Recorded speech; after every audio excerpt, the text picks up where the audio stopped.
Okay, so I'm going to walk you through how to connect to PocketLab to do this next experiment. And this will be relevant to the next lab where we're going to be doing some recording using the rangefinder feature in the PocketLab.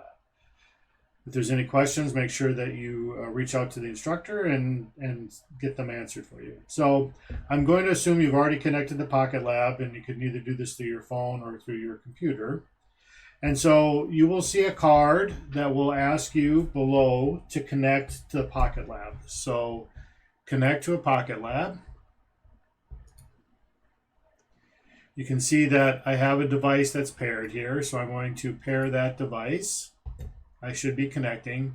And here I have some data. Now you'll note that whenever you connect to your PocketLab, it will always default to the acceleration, which is the first of the measurements that you can do in the device. And you can see in this case that if I take my little box, and you can do this as well, if you move it around, you can see I'm going to be getting some data here. But for the moment, we're not particularly interested in the acceleration. What we're interested in is the rangefinder. And the rangefinder will tell you how far away something is from the PocketLab. And it does that by sending out a sonic wave, and it will reflect off the object and come back, and it will use that measurement to determine how far away the object is. In this case, I'm going to be just holding my hand above the rangefinder. Now, what does the rangefinder look like? Well, if you look at the face, the orange face of your PocketLab, you'll see a little circle, a little oval cut out in it, and that's the rangefinder. To select the rangefinder, I come up to this top part here, and I click on Graph. And I'm going to turn off the acceleration. And if I go down to the bottom, you can see all of these sensors. The one we're going to use right now is rangefinder. So I'm going to turn on the rangefinder, and that will start to record. And you can see that it will give me the rangefinder, which tells me the distance away, and it will give me on this bottom axis time. So it's recording how far away something is as a function of time, and right now it's looking at my ceiling, which is about 1.75 meters away, and that's what you're seeing. If I hold my hand over this, you will see that the distance will change. So now I'm moving my hand in, and now you can see my hand is close, and I can start to pull my hand away, and I can start to move my hand toward the rangefinder. And so that is basically telling me where that surface is with respect to where the rangefinder is. Okay. So do that and play around for a little bit and make sure that everything is working and that you do see the data go. Now, when you're ready to do the experiment, we're going to want to hit the record button.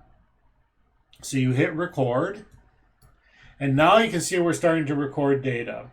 So now what I'm going to do is, in this part of the experiment, is I'm going to try to generate a distance versus time graph that's roughly linear.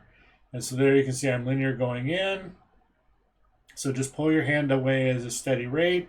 And then when you have a good amount of data, we can stop. Okay, so stop. And that's our recorded data. And so I'm going to want you to record the position as a function of time. This will be good practice for you as you're moving your hand toward the sensor and as you're pulling your hand away from the sensor. So in this region right here, I'm pulling my hand towards the sensor, and in this region, I'm pulling my hand away from the sensor. We're going to want you to fit this, again, to get some practice, but you can see I have a whole lot of data here, and if I tried to fit everything, there's no function that fits this very well. What I'm really interested in is, say, this linear region right here.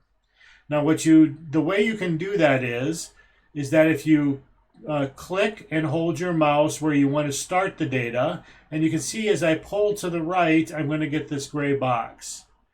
And I'm going to select a region of data where the data is roughly a straight line, and it will notice it will expand in on that. And now, just like you did earlier, you can hit your data analysis, you can set your function to fit a line, and again, over here is the line.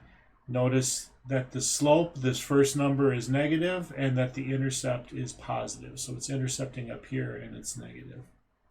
And when you're done, you can hit save, and that will record that particular set of data.